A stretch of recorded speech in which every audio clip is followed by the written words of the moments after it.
ప్రార్థన చేసుకున్నాను. స్తోత్రం నాయన, చూస్తున్న మీ అందరికీ శుభాలు తెలుపుతాను. స్తోత్రం నాయన, పరిశుభాత్మగా మాట్లాడాను. వేసునామని అడిగి వేడుకుంటున్నాను. 26 వచ్చిన వరకు 29 వరకు.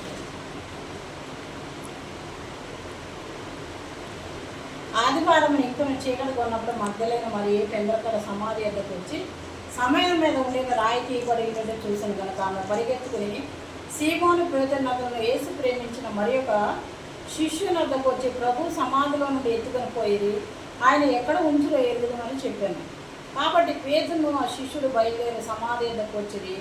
వారిద్దరిని కూడి పరిగెత్తుచుండగా శిష్యుడు పేతురు కంటే త్వరగా పరిగెత్తి ముందుగా సమాధి వద్దకు వచ్చి వంగి నారబట్టలు పడేటట్టు చూసిన కానీ అతని సమాధిలో ప్రవేశించలేదు. అంతటా సీమోను పేతురు అతని వెంబడ వచ్చి సమాధిలో ప్రవేశించి నారబట్టలు పడినట్టు ఆయన తల రుమాలు నారబట్టలు ఉండగా వేరుగా ఒక చోట చుట్టుపెట్టినట్టు చూసినప్పుడు మొదటి సమాధి ఎదుకు వచ్చిన శిష్యుడు లోపలికి పోయి చూసినాను. ఆయన మృతుల్లో నుండి లేచి అగద్యమని లేఖనము వారంతను గ్రహింపరైది. అంతటా శిష్యులు తిరిగి తమ వారి ఎద్దకు వెళ్ళిపోయారు. అయితే ఆదివారం నాడు మరి ఇంకా చీకటిగా ఉన్నప్పుడే మగ్ధలేని మరి ఏం చేసిందంటే పెందల కాడ లేచి మరి సమాధి ఎద్దకు వచ్చి సమాధి మీద ఉండే రాయి తీయబడి ఏంటంటే చూసిందనమాట. అయితే చూసినప్పుడు అక్కడ ఆమె పరిగెత్తుకుని పోయి సీమోను పేతురు దగ్గర యేసు ప్రేమించిన మరి ఒక శిష్యుల దగ్గరికి వెళ్ళింది. వెళ్ళి ప్రభు సమాధిలోని ఎత్తుకొని పోయి ఆయనని ఎక్కడ ఉంచరో ఎరుగుమని చెప్పినప్పుడు పేతురును ఆ శిష్యుని బయలుదేరి సమాధికి వారిద్దరు కూడి పరిగెత్తుచుండగా ఆ శిష్యుడు పేతురు కంటే ముందుగా ఏం చేశాడంట, పరిగెత్తుకుని వెళ్ళాడు. సమాధి పొంగి నార బట్టలు పడినట్టు చూశాడంట, కానీ అతడు సమాధిలో ప్రవేశింపలేదు. అంతటి సీమోను పేతురు అతడు వెంబడి సమాధిలో ప్రవేశించి నారబట్టలు పడినట్టు ఆయన తల రుమాలు నారబట్టలు ఉండక వేరుగా ఒక చోట చుట్టబడినట్టు చూశాను. అయితే సీమోను పేతురు వెంబడి వచ్చి సమాధిలో ప్రవేశించి నారబట్టలు పడినట్ట చూశాడనమాట. అయితే ఆయన తల రుమాలు నారబట్టలు ఉండక వేరుగా ఒక చోట చుట్టబడి చూసినప్పుడు మొదటి సమాధి వద్దకు వచ్చిన శిష్యుడు లోపలికి వెళ్ళి చూసి నమ్మాడనమాట. మృతుల్లో నుండి ఆయన లేచిన అగత్యమని అంటే నిజమని ఆ శిష్యులు తిరిగి తమ వారి వద్దకు వెళ్ళిపోయారన్నమాట. ఆయన యేసుప్రభు వారు లేచారని వాళ్ళు ఇంకా గ్రహింపలేదన్నమాట, తెలుసుకోలేదు. అంతటా శిష్యులు తిరిగి తమ వారి వద్దకు వెళ్ళిపోయారు. అయితే మరియా ఏం చేసింది, మగ్ధలేని మరియా ఆ సమాధి బయట నిలిచి ఏడ్చుచుండేది. ఆమె ఏడ్చుచు సమాధిలో పొంగి చూసినప్పుడు తెల్లని వస్త్రములు ధరించిన ఇద్దరు దేవదూతలు యేసు దేహం ఉంచబడిన స్థలంలో తల వైపున ఒకడునో కాళ్ళ వైపున ఒకడు కూర్చుంటే కనపడింది.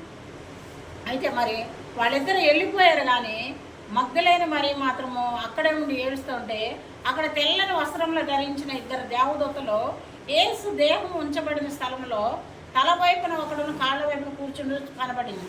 వారమ్మ ఎందుకు ఏడ్చుచున్నావు అని ఆమెను అడగగా ఆమె నా ప్రభువుని ఎవరో ఎత్తుకొని పోయి ఆయనని ఎక్కడ ఉంచులో నాకు తెలియదని చెప్పాను. ఆమె ఈ మాట చెప్పి వెనక తట్టు తిరిగి యేసు చూచుండదు, కానీ ఆయన యేసు అని గుర్తుపట్టలేదు. యేసు అమ్మ ఎందుకు ఏడ్చుచున్నావు, ఎవరిని వెతుకుచున్నావు అని ఆమెను అడగగా ఆమె ఆయన తోటమాలు అనుకుని, అయ్యా నీవు ఆయనను మోసుకొని పోయినడలా ఆయనను ఎక్కడ ఉంచులో నాతో చెప్పు, నేను ఆయన్ని ఎత్తుకుని పోదునని చెప్పాను. యేసు ఆమెను చూసి మరియా అని పిలిచిన ఆమె ఆయన వైపు తిరిగి ఆయన ఎబ్రీ భాషలో రబ్బూని అని పిలిచింది. అయితే ఆమె మగ్ధలేని మరియా అక్కడ ఉండి ఏడుస్తూ ఉంటే అక్కడ తెల్లని వస్త్రములు ధరించిన ఇద్దరు దేవదూతలు కుడివైపున ఒకడు కాళ్ళ దగ్గర ఒకడు కూర్చున్నారన్నమాట. తల వైపున ఒకడు కాళ్ళ వైపున ఒకడు కూర్చున్నప్పుడు వారు అమ్మ ఎందుకు ఏడ్చుతున్నామని మగ్ధలేని మరియని అడిగారు. అడగగా ఆమె నా ప్రభువును ఎవరో ఎత్తుకొని పోయారని చెప్పేసి ఎక్కడ ఉంచారో నాకు తెలియదని చెప్తోంది. ఆమె ఈ మాట చెప్పి వెనక తట్టు తిరిగి యేసు నిలిచి ఉండని చూసిన కానీ ఆయన యేసు అని గుర్తుపట్టలేదు, కానీ ఆమె ఎవరో తోటమాలి అని అనుకుంటుంది. అయితే అప్పుడు యేసు ప్రభు వారు ఏం అమ్మ ఎందుకు ఏడ్చుచున్నావు, ఎవరిని ఎదుగుచున్నావు అని చెప్పేసి అడుగుతాడనమాట. ఆమె అడగగా ఆమె ఆయన తోటమాలి, అయ్యా నీవు ఆయన మోసుకొని పోయినదలా ఆయన ఎత్తుకొని పోదు అని చెప్పాను. నేను ఆయన ఎత్తుకుని ఎక్కడ ఉంచుతావు చెప్తే నేను ఆయన ఎత్తుకుని పోతానని చెప్పొద్దు.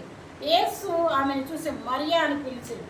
అప్పుడు అతని వైపు చూసి యేసు ప్రభువారిని గుర్తుపట్టి రబ్బూని, హెబ్రీ భాషలో రబ్బూని అని పిలుస్తుంది.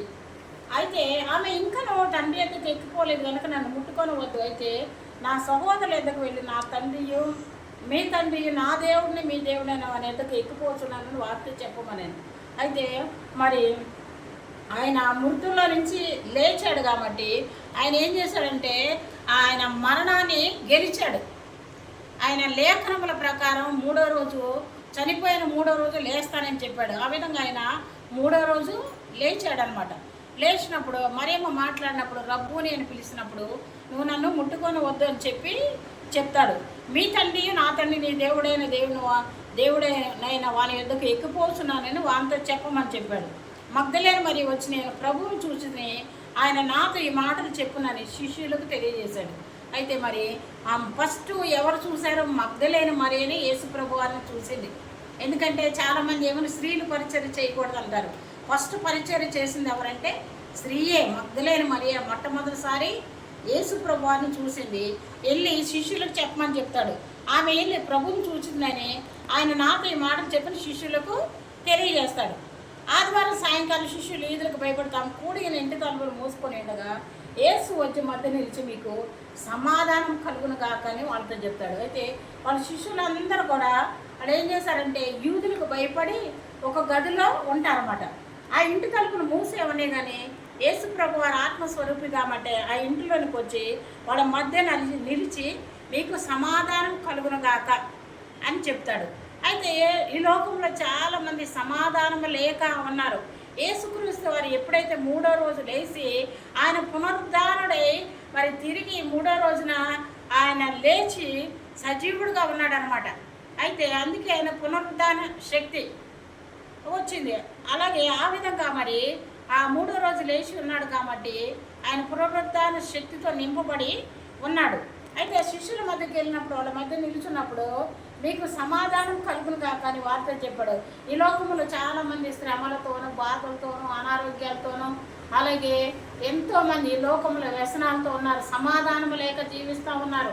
అయితే యేసు ప్రభు వారు చనిపోయి మనందరి పాపాల నిమిత్తం ఆయన చనిపోయి తిరిగి బ్రతికాడు కాబట్టి మనందరి పాపాలు ఆయన మీద మోసుకొని ఆయన సిలువలో బలియాగం అయ్యాడు కాబట్టి మన పాపాలన్నీ కొట్టివేయబడి మనం కూడా పునరుద్ధాన శక్తిని మనం పొందుకున్నాము. అయితే మన పాపాలన్నీ కూడా కొట్టివేయబడింది. అప్పుడు అందుకే శిష్యులతో ఏం చెప్తున్నాడు యేసుప్రభు వారు మీకు సమాధానం కలుగును గాక. ఈ లోకంలో ఎంతమంది సమాధానం లేక జీవిస్తున్నారు. యేసుప్రభు వారు అయితే ఎప్పుడైతే చనిపోయి మూడో రోజు లేచారో ప్రజలందరికీ కూడా మరి సమాధానము కలిగిందనమాట. అయితే ఆయన ఇలాగ చెప్పి వారు తన చేతులు ప్రక్కన చూపి శిష్యులు ప్రభుని సంతోషించరు. అప్పుడు యేసు మళ్ళీ మీకు సమాధానం కలుగును గాకని తండ్రి నన్ను పంపిన ప్రకారం నేను మిమ్మల్ని పంపుచున్నానని వార్త చెప్పాను. అయితే ఇక్కడ కూడా ఆయన వెళ్ళిపోయేటప్పుడు ఏం చేశాడంటే ఆయన ఈ మాట చెప్పి వారి మీద ఉంచి ఊది పరిశుద్ధాత్మను పొందుడి, మీరు ఎవరి పాపను క్షమించరు అవి వారికి క్షమింపబడను, ఎవరి పాపం మీరు నిలిచిండని అవి నిలిచిందని వారి శిష్యులతో మరొకసారి చెప్తాడనమాట. వాళ్ళ మీద పరిశుద్ధాత్మను ఊది ఏం చేస్తాడు, మీరు ఎవరి పాపాలు క్షమిస్తారో వాళ్ళకి పాపాలు క్షమించబడతాయి, ఎవరైతే నిల్చుండని మిత్రులో అవి నిల్చుంటేనే వారితో చెప్తాడనమాట. అయితే 12 మందిలో ఒకడైనా ఆ తర్వాత మరి ఇక్కడ 29 వరకు చదువుకోండి. తర్వాత మరి దిదుమాను తోమ ఏం చేస్తాడు, ఆ శిష్యులు ముందుసారి వచ్చినప్పుడు ఆయన ఉండడు. ఆయన ఏం చేస్తాడంటే మరి యేసుప్రభు వారు లేచాడంటే ఆయన నమ్మడు అనమాట. అయితే ఆ తోమా దగ్గరికి మళ్ళీ వెళ్ళి ఆయన శిష్యులందరి దగ్గరికి వెళ్ళి మళ్ళీ సమాధానం కలుగును కాక అని చెప్తాడు. అంటే 3 సార్లు అన్నాడు. ఇక్కడే సమాధానం కలుగును కాక సమాధానం కలుగును కాక సమాధానం కలుగును కాక 3 సార్లు అన్నాడు. అయితే ఆ దిదుమా అని తోమ ఆ దగ్గరికి వెళ్ళినప్పుడు నువ్వు నా చేతిలో ఏలు పెట్టి చూడు, చూస్తేనే నమ్ముతానని అంటాడు. అప్పుడు ఏలు పెట్టి ప్రక్కట ఎముకల్లో ఈ చేతులు ఏలు పెట్టి చూసినప్పుడు ఆ ప్రభువా నా దేవా యేసు నువ్వు నన్ను చూసి నమ్మింది, చూడక నమ్మిన వారు ధన్యులని యేసు ప్రభు వారు చెప్తారన్నమాట. ఆ విధంగా మరి లోకంలో ఉన్న వారందరికీ ఆయన పునరుద్ధాన శక్తి లేకపోవడం వల్ల ఏమైంది, అందరికీ కూడా సమాధానము కలిగిందనమాట. అలాగే మత్తయి సువార్త 28లో కూడా 28:6 వచనంలో కూడా ఆయన ఇక్కడ లేడు, తాను చెప్పినట్టు ఆయన లేచి ఉన్నాడు, రండి, ప్రభువును పండుకొని స్థలం త్వరగా వెళ్ళి ఆయన మృతులను లేచున్నాడని శిష్యులకు తెలియజేయడి. అయితే మరి ఆయన ఏం చెప్పాడు? నేను చనిపోయి 3వ రోజు లేస్తానని చెప్పాడు. చెప్పినట్టు ఆయన సమాధిలో లేడు. అక్కడి నుంచి తను చెప్పినట్టు ఆయన లేచున్నాడు. అక్కడ అందరూ కూడా చూసి రండి, ప్రభువు పండుకొని స్థలం త్వరగా వెళ్ళి ఆయన మృతుల్లో నుంచి లేచాడని అందరికీ తెలియజేద్దామని వెళ్తారన్నమాట.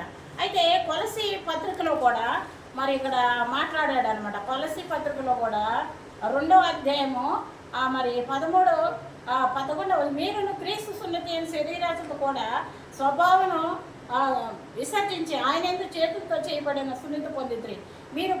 మీరు బాప్తీసమందు ఆయనతో కూడా పాతి పెట్టబడిన వారే ఆయన మృతుల్లో నుండి లేపిన దేవుని ప్రభావం విశ్వసించడం ద్వారా ఆయనతో కూడా లేచి తిరిగి. హల్లెలూయా.